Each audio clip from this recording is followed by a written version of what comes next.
Механик агааржуулалтын систем. Агаарын солилцоо гэдэг нь өрөө тасалгаанаас бохирдсон агаарыг гаргаж, цэвэр агаарыг оруулахыг хэлнэ. Агаар сэлгэлтийн механик систем нь агаарыг оруулах болон гаргахдаа агаарыг шүүх, халаах, хөргөх, хатаах, чийгшүүлэх, халдваргүйжүүлдэг зохион байгуулалттай. Агаар сэлгэлтийн механик систем, ерөнхий механик систем, хэсгийн механик систем гэж ангилдаг.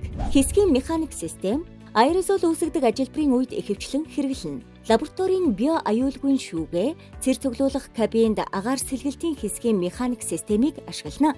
Халдвартай агаарын дуслын тархалтыг орчны агаар тархахаас сэргийлэх арга хэмжээ юм. Ерөнхий механик систем нь бие даасан систем юм. Бохир бүсээс цэвэр бүс рүү агаарыг оруулахгүй байлгах, бохир бүсэд сөрөг даралт, цэвэр бүсэд эерэг даралт үүсгэнэ. Үйл ажиллагааны зарчим. Агаар оруулах болон гаргах механик систем нь тухайн өрөө тасалгааны зориултаас хамааран ажиллана. Агаар боловсруулах болон сорох сэнс нь дараах бүтэцтэй.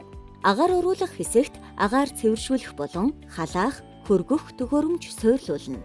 Сорох буюу гарах хэсэгт агаар халдваргүйжүүлэх төхөөрөмж суйрлуулна. Агаар сорох систем нь агаар гаргах хоолойд суйрлуулсан хитягаан туяаны гэрлээр агаарыг дамжуулан халдваргүйжүүлэлтийн гадагш гаргана. Өрөөний агаарыг нэг цагт 6 удаа агаар сэлэхээр тооцсон агаар сэлгэлтийн системийг угсран суйрлуулна. Сорсон агаарыг МНС 5078/2001 стандартын дагуу гадагшаа дээврээс дээш 1.7 метрт хаяна. Механик агааржуулалтын системийн засвар үйлчилгээ. Дараах хяналтыг инженер техникийн ажилтан улирал тутамд хяналт үзлэг хийж, үзэлгийн үр дүнг техник ашиглалтын пассвортод тэмдэглэн хөтлөнө.